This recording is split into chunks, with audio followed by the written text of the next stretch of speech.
Hello my dear students, in this lecture we are going to see fluctuating stresses concept, that is introduction to fluctuating stresses.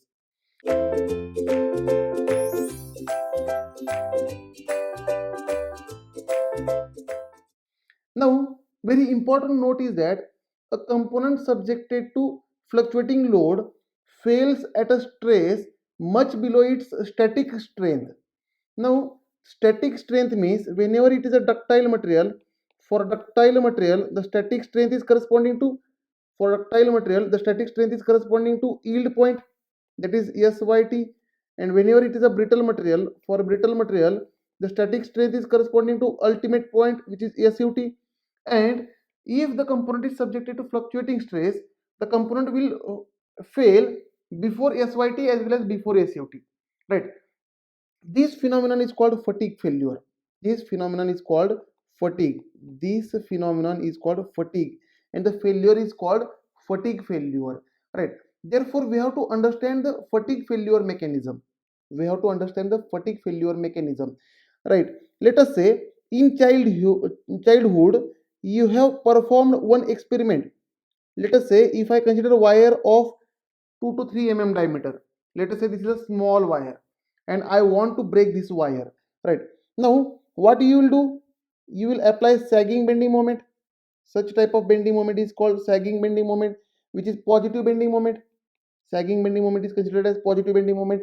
Because of this bending, the component is going to bend like this. The component will bend like this, right? And such type of bending is called sagging bending, which is positive. Now for such type of bending, see, if I consider element on upper fiber, can I say it is subjected to compression, therefore it is under negative bending stress. And if I see lower fiber, then it is subjected to tension, therefore it is positive bending stress. Now after sagging, apply hogging bending moment, means if I apply hogging bending moment, it is going to bend like this. It is going to bend like this for hogging bending moment, right? Opposite to sagging is hogging. This is a hogging bending moment. And for this hogging bending moment, see, during sagging bending moment, lower fiber was under tension, but now it is under compression for hogging, and upper fiber now under tension for hogging bending moment, right? And now one time sagging and hogging, this is considered as one cycle. This is one cycle. This is one cycle, right? Sagging, after that hogging, this is one cycle. And this sagging and hogging is continuous, means on this beam, one time you are applying sagging and then hogging, then sagging, then hogging. There are number of cycles, that is plus or minus m. This is for number of cycles, right? And such type of loading is called fluctuating loading, right? One means alternately tension and compression is changing. One time tension, then compression, then tension, then compression. Such type of loading is called fluctuating stresses. Such type of loading is called fluctuating loading or fluctuating stresses. And for such type of loading, the failure mechanism is called fatigue failure. Failure mechanism is called fatigue failure. Therefore, we will see fatigue failure mechanism. Fatigue failure mechanism. Right. Now, first is crack initiation. First is crack initiation. Initiation. Right. Now, whenever such type of fluctuating load is applied on the component and due to bending, there will be a first crack initiation. Let us say the sagging and hogging bending moments are applied alternatively, right? Plus or minus m, plus or minus m, right? For such type of bending, there will be a crack initiation at some location. Let us say there will be a crack initiation, right? Now this second mechanism is crack propagation. This crack will propagate. Now crack propagation, right? Now this crack will propagate up to the surface. Slowly crack increases, slowly crack increases, and there will be a sudden failure. After that there will be a sudden failure. This is the mechanism for fatigue loading or fatigue failure mechanism, right? And in a childhood you have performed this experiment and observe that if I want to break this wire, let us say this wire, if I want to break this wire and if I apply only static load, let us say only tensile stress, then it is very difficult to break this wire. But with the help of fluctuating loads, that is alternate tension and compression, easily we are able to break this wire. That means for fluctuating loads, the strength is much below than the static load, right? And in engineering, almost 80% components are subjected to fluctuating loads. That means almost 80% failure are fatigue failure, right? And rest 20% are only static failure, right? Therefore, this topic is very important for competitive exam point of view, as well as for understanding better phenomenon of failure of any component. Now we will see terminology of fluctuating stresses. Now write down heading: terminology of fluctuating stresses, right? Now number one we will see fluctuating stresses. Number one, fluctuating stresses, right? Fluctuating stresses. For this we are going to see terminology, right? Now now here, let us say on x axis stress is taken. Sorry, on y-axis, make a correction, on y-axis stress is plotted, right? And on x-axis number of cycles are plotted. Number of cycles per unit time are taken, right? Now now let us say the stress magnitude is varying from maximum normal stress to the minimum normal stress, to the minimum, right? The stress value is varying from maximum to minimum, and between them, let us say it varies from maximum to minimum or minimum to maximum. This is the range of stress. This is the range of stress, right? Let us say first minimum to maximum, then maximum to minimum, then minimum to maximum, then maximum to minimum. Alternately, the stress is changing from minimum to maximum and maximum to minimum, and this continues for number of cycles, right? Now here our target is to define some terminology. Number one, mean stress. Number one, mean stress. Mean stress is nothing but average stress of sigma maximum and sigma minimum. Therefore mean stress is equal to sigma maximum plus sigma minimum divided by 2. Now if I want to plot graphically, the mean stress will be, let us say this is a mean stress line. This is a mean stress line, right? Therefore from zero to this line, this value is mean stress, sigma m, right? Now second, stress amplitude. Stress amplitude, right? Stress amplitude sigma a means the deviation from mean stress. The deviation from mean stress, that is stress amplitude is nothing but sigma max minus sigma minimum divided by 2. Sigma max minus sigma minimum divided by 2. Here the deviation will be, therefore stress amplitude graphically will be from mean stress is the stress amplitude sigma a. Now, third terminology is stress ratio. Stress ratio, which is represented by capital R, which is represented by capital R. And this stress ratio is nothing but minimum stress divided by maximum stress. Minimum stress divided by maximum stress. Now, we will see special cases of fluctuating stresses. Now, the first case will be repeated stress. We will see mean stress, stress amplitude, and stress ratio for repeated stress. So, write down repeated stress, case number one, repeated stress, or we can say case number two, repeated stress, because fluctuating stress is general case, repeated stress.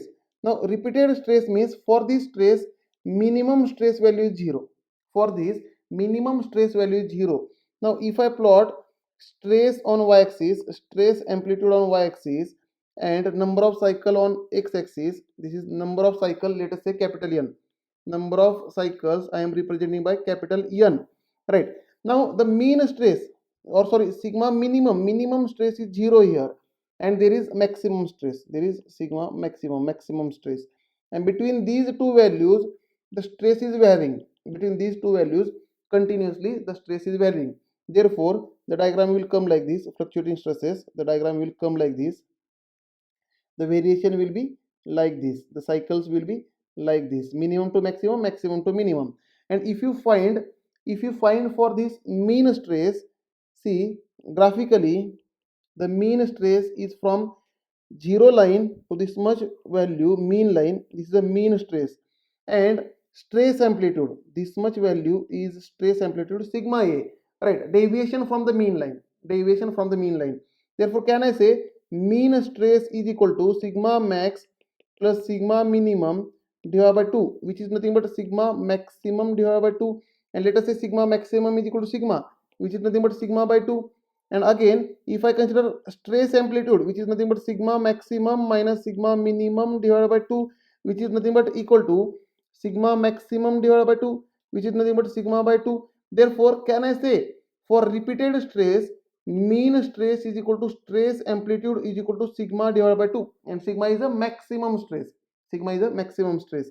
And stress ratio R, stress ratio is sigma minimum divided by sigma maximum. Sigma minimum is 0 divided by sigma, which is nothing but 0. Therefore, stress ratio for repeated stress is 0. Now, second case that we will see is completely reversed stress. Second case that we will see is completely reverse stress.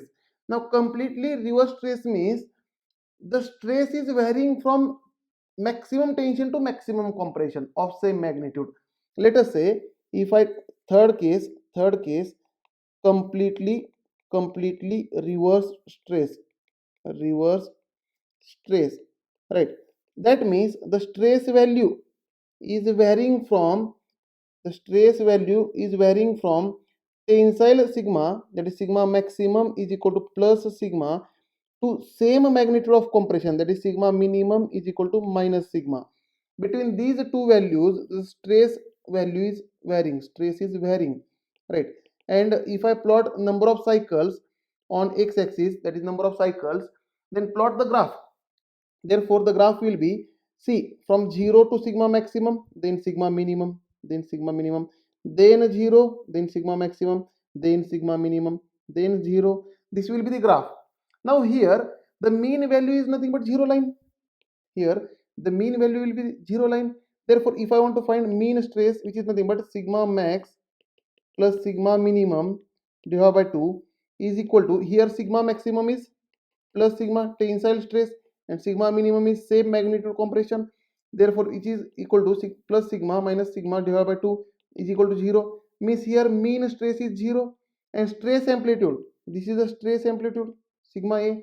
Therefore stress amplitude is equal to sigma max minus sigma minimum divided by 2, which is nothing but plus sigma minus sigma divided by 2, which is nothing but 2 sigma divided by 2 is equal to sigma. Means here magnitude of maximum stress is equal to magnitude of minimum stress is equal to stress amplitude, is equal to stress amplitude, which is nothing but sigma, right? Magnitude means positive value only. And stress ratio is sigma minimum divided by sigma maximum, which is nothing but minus sigma divided by sigma is equal to minus 1. Therefore stress ratio here is minus 1. Stress ratio for this case is minus 1, right? This is called completely reversed stress. The examples are, now let us say consider an example of railroad car axle. Railroad car axle. Now, railroad car axle is subjected to completely reversed load. It is subject to completely reverse reverse load. See, railroad car axle. Let us say this is the axle. Let us say this is the axle. Right. This is a car axle. This is the axis of car axle. Axis of car axle. Right. Now, at the ends there are wheels. At the end there are wheels of car. These are wheels. This is a wheel, right side wheel. This is a left side wheel, and this is the axle, right? This is the axle. Now this axle, whenever the load from the car, this axle is continuously rotating. This axle is continuously rotating, right? Though it is rotating, it is not used for transmitting torque. The axle is not used to transmit torque. Means torque transmission is not torque transmission. Torque transmission is not present. Transmission is not present. Though it is rotating, but it is not used to transmit the torque. Now the load is transmitted through the bearings. On axle, the load is transmitted through the bearings. Let us say these are the bearings. These are the bearings. Right. These are the bearings. Now load is on the axle is transmitted through the bearings. Let us say the bearings are at distance a from the wheels. Are at distance a from the wheels. This distance is a, and the distance between bearing, let us say L. The distance between bearing, let us say L. Now load on the axle is transmitted through bearings. Let us say the load is acting W. Load acting is W. 2W transmitted half on each bearing. Right, WW on each bearing. Right. Therefore, due to symmetry of loading at wheel, there will be a same magnitude of reaction of WW. This is a concept of strength of material. You will find these concepts in strength of material. Now, if you draw the beam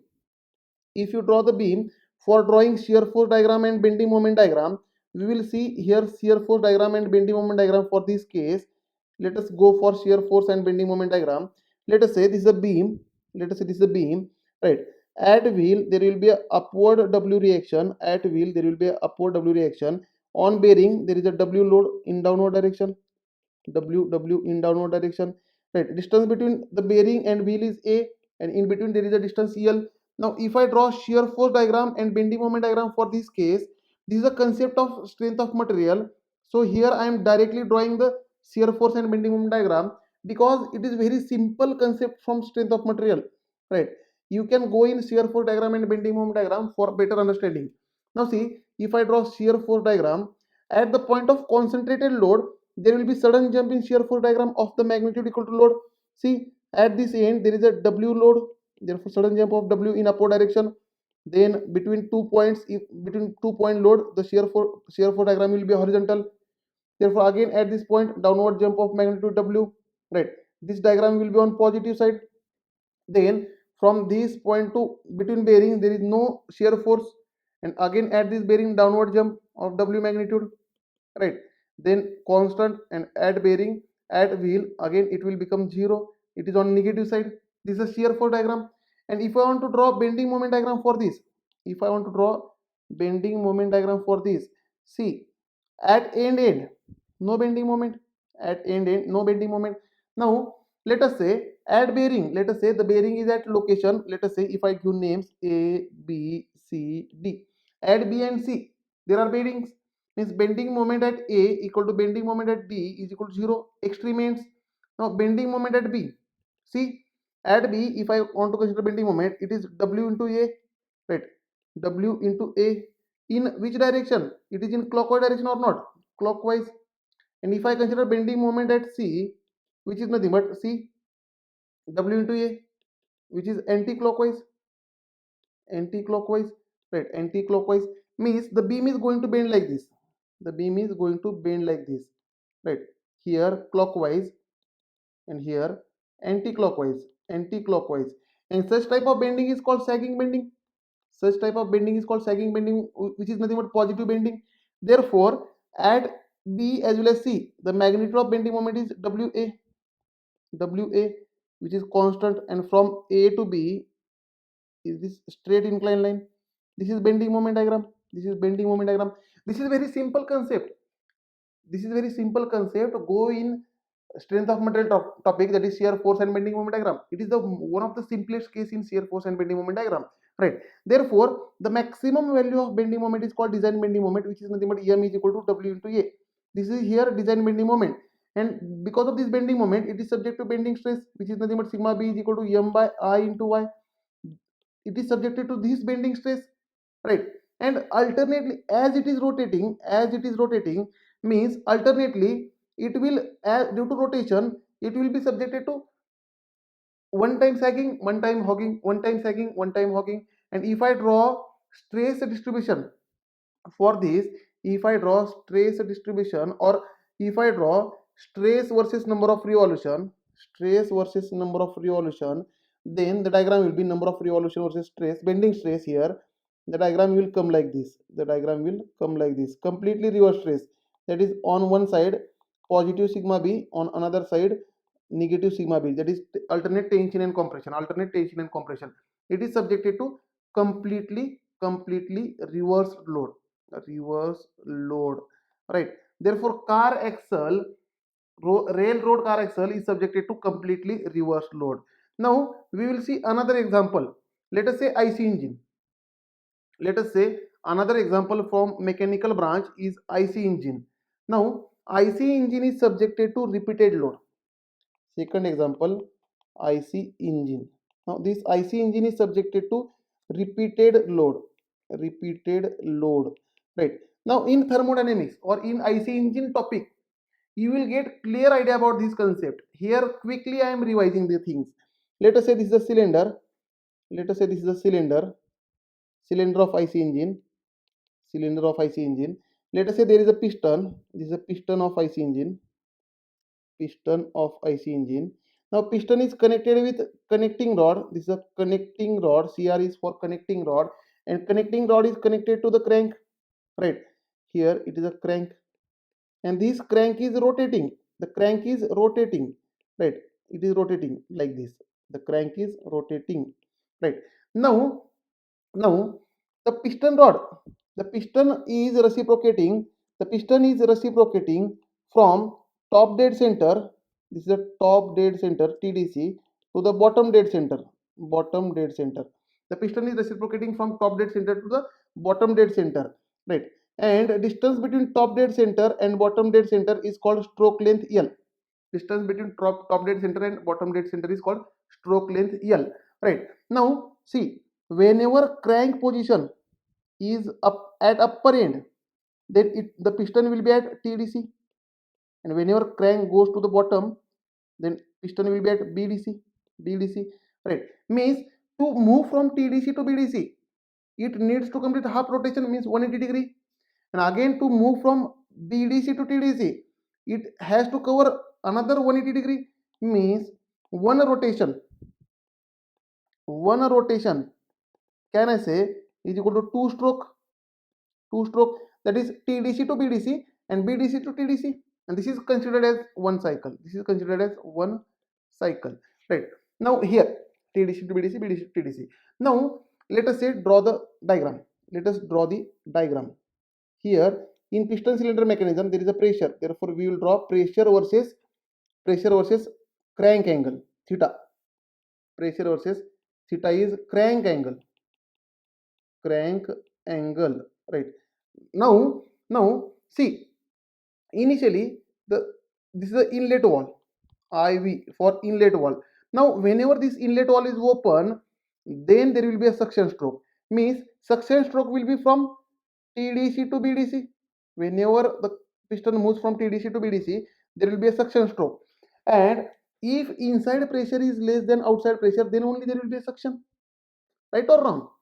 If there is inside pressure is less than outside pressure, then only outside gases will go inside, right? Therefore during suction stroke, and whenever it is moving from TDC to BDC, half rotation, there will be a suction, means the pressure will be negative for first 180 degree. Pressure will be negative, but very small negative. Then close inlet wall and close exhaust wall also. Then close inlet wall, close exhaust wall also. Then when piston moves from BDC to TDC, there will be a compression. Right or wrong? There will be a compression for this stroke. Right. During compression, pressure inside increases, and for again another 180 degree, there will be a compression. This is suction. First stroke is suction. Second stroke is compression. Right, compression for 180 degree. Now again piston moves from TDC to BDC without opening inlet or exhaust valve. This stroke is called expansion stroke. Therefore, for another 180 degree, there will be expansion stroke. Means here 180 plus 180, there will be 360 degree plus 180. Then we have to add plus 180, means this much distance. See, from initial position, what I am writing here, for suction will be for 180 degree, then compression is for another 180 degree, right? then expansion will be for another 180 degree. This is a expansion stroke, also called power stroke in IC engine, also called power stroke in IC engine. Now then open the exhaust wall is now open, and there will be a, for whenever piston moves from BDC to TDC again, by opening exhaust wall there will be a exhaust stroke for another 180 degree. This is another 180 degree, and this is exhaust wall, this is exhaust stroke, right? This is the exhaust stroke for another 180 degree, right? And here the suction pressure, which is negative pressure, during suction there is a negative pressure which is ignored, we are ignoring the suction pressure which is negative pressure. And during exhaust, there is little bit positive pressure. During exhaust, very small amount of positive pressure which is again ignored. And if I draw a diagram by ignoring this pressure versus crank angle, then for first 180 degree, no pressure, then again pressure, then no pressure, then pressure, means for 180 degree no pressure, then for 360 degree there will be like this, means compression and expansion, right? Then exhaust, no pressure, then compression, expansion, means this is considered as repeated load. This is considered as repeated load by ignoring suction pressure and very small exhaust pressure. Next example is gears. Now gears are subjected to repeated load. They are subjected to repeated load. Let us say there are two gears. Let us say two gears are in contact. Let us say this is the first gear having teeth. On this there are teeth. Right. These are the gear tooth. Right. On this gear there are gear tooth. Right. These are the present through over the circumference. And let us say another gear. There is another gear. This is another gear. This is also having teeth. This is also having teeth on this, right? For this gear also there are teeth over the circumference, right? Now both gears are rotating. If one gear is rotating in clockwise direction, other will rotate in anti-clockwise direction. Definitely one is rotating in clockwise direction, then other is rotating in anti-clockwise direction. External contact, right? This you will study in strength theory of machine subject, right? Now when engaged, can I say there will be a maximum load between tooth? Maximum load, if I consider any one tooth, when engaged there will be a maximum load, and when disengaged, there will be a no stress, that is zero load. Means if I draw stress versus number of cycles, then there will be a maximum stress during engagement, during disengagement no stress, then maximum, then no stress, then maximum, then no stress, means it is subjected to a repeated load, it is subjected to a repeated stress. Then next example is a flagpole. Right? It is subjected to fluctuating load. General case, fluctuating load, which is general case. Let us say if I consider flag, let us say this is a flagpole. Right? And this is a foundation for flagpole. Resting on this foundation, this is a flagpole, and let us say there is a flag. There is a flag. Now let us say this is the Indian flag. I love my India very much. And this is the Indian flag, right? And because of wind, the load on this pole is nothing but fluctuating loads, because wind is changing continuously. Therefore the flag is also continuously, the location of flag will also changing, and the pole which is subjected to cantilever load, the pole is acting as a cantilever beam or not, it is subjected to cantilever load, is also subjected to fluctuating load. Thank you dear students. In next lecture we will see fatigue strength of component.